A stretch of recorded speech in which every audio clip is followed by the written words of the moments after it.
첫 시간 주님께 안녕하세요. 대강교회 오훈 목사입니다. 4월 20일 목요일입니다. 하나님 우리에게 주신 말씀은 스가랴 8장 18절에서 23절까지 말씀을 보겠습니다. 만군의 여호와의 말씀이 내게 임하여 이르시되 만군의 여호와가 이같이 말하노라. 넷째 달의 금식과 다섯째 달의 금식과 일곱째 달의 금식과 열째 달의 금식이 변하여 유다 족속에게 기쁨과 즐거움과 희락의 절기들이 되리니 오직 너희는 진리와 화평을 사랑할지니라. 만군의 여호와가 이와 같이 말하노라. 다시 여러 백성과 많은 성읍의 주민이 올 것이라. 이 성읍 주민이 저 성읍에 가서 이르기를 우리가 속히 가서 만군의 여호와를 찾고 여호와께 은혜를 구하자 하면 나도 가겠노라 하겠으며 많은 백성과 강대한 나라들이 예루살렘으로 와서 만군의 여호와를 찾고 여호와께 은혜를 구하리라.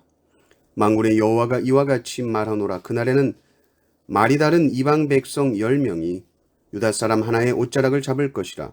곧 잡고 말하기를 하나님이 너희와 함께 하심을 들었나니 우리가 너희와 함께 가려 하노라 하리라 하시니라. 아멘. 하나님께서 이스라엘 백성들을 회복시키십니다. 이 회복의 모습을 오늘 두 가지를 이야기하고 있는데, 첫째는 금식이 변화이어서 축제가 된다는 것과 둘째는 이방인들이 하나님을 찾아온다는 것입니다. 회복의 날에는 더 이상 금식이 필요가 없습니다. 이날은 모든 슬픔이 다 사라지는 날이기 때문입니다. 슬퍼하며 음식을 먹지 않고 금식하던 날이 기뻐하며 음식을 즐기는 축제의 날이 됩니다. 원래 7월에 금식이 있었고 또 5월에 금식을 만들어서 행했습니다. 그런데 오늘 말씀 보니까 4월에도 있었고 10월에도 금식 절기가 있었던 것을 알 수 있습니다. 이런 금식들, 금식 절기들이 변해서 기쁨과 즐거움과 희락의 절기들이 되리라. 그런데 중요한 것은 이 금식의 절기가 기쁨의 절기로 바뀌도록 하나님께서 자비를 베풀어 주시는데, 그때의 유다 백성들이 마땅히 해야 할 일에 대해서 말씀을 해주십니다. 19절을 보십시오. 만군의 여호와가 이같이 말하노라. 넷째 달의 금식과 다섯째 달의 금식과 일곱째 달의 금식과 열째 달의 금식이 변하여 유다 족속에게 기쁨과 즐거움과 희락의 절기들이 되리니 오직 너희는 진리와 화평을 사랑할지니라. 오직 너희는 해서 이 유다 백성들이 마땅히 합당히 해야 하는 일을 말씀해 주시는데, 진리와 화평을 사랑해야 된다. 기쁨의 축제로 삶이 회복되는 이 이스라엘 백성들의 삶이 어때야 되는가? 그 삶의 방식이 어떠해야 하는가 했을 때 진리와 화평입니다.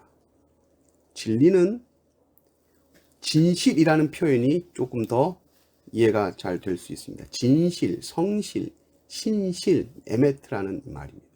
하나님께서 신실하신 것처럼 성실하신 것처럼, 그래서 우리가 그 하나님을 신뢰할 분인 것처럼 하나님의 이 성품이 당신의 축복받은 백성 가운데에도 있는 것이죠. 하나님의 축복받은 백성은 성실합니다. 하나님께서 언약하신 것을 신실하게 성실하게 지키시는 것처럼 하나님의 백성은 하나님을 닮아서 진실한 것이죠. 또 화평입니다. 화평은 우리가 잘 아는 말입니다. 샬롬이라는 말입니다. 이 샬롬은 하나님께서 천지를 창조하셨 에덴 동산을 만드시고 거기에 인간을 두실 때에 그 태초의 상태가 샬롬의 상태였습니다. 또한 하나님의 나라가 완성될 때에 그 모습이 또한 샬롬입니다. 하나님이 당신의 백성들과 함께 하실 때 그 충만한 상태가 바로 샬롬입니다. 이 세상에 있는 모든 종류의 갈등과 모든 전쟁이 그친 상태가 샬롬입니다. 나와 타자가 서로를 헐뜯는 것이 아니라 서로를 온전히 품고 사랑하는 상태가 바로 샬롬입니다. 하나님의 백성은 이 진리와 진실과 화평을 사랑합니다. 그러니 많은 열방의 백성들이 찾아옵니다. 와, 저 사람들은 뭐냐? 어떻게 저렇게 진실함과 화평함이 충만할 수 있는가 하고 하나님의 백성들에게서 매력을 느끼고 찾아온다는 것이죠.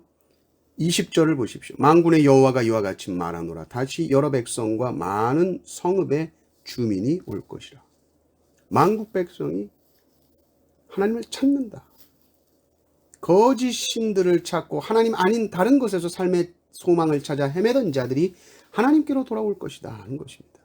심지어 23절을 보면 이방인 10명이 한 명의 유대 사람을 그 옷자락을 붙잡고 하나님이 너희와 함께 하신다면서 우리도 너희와 함께 가면 안 되겠느냐 이렇게 간절히 요청하고 있는 모습을 우리가 보게 됩니다.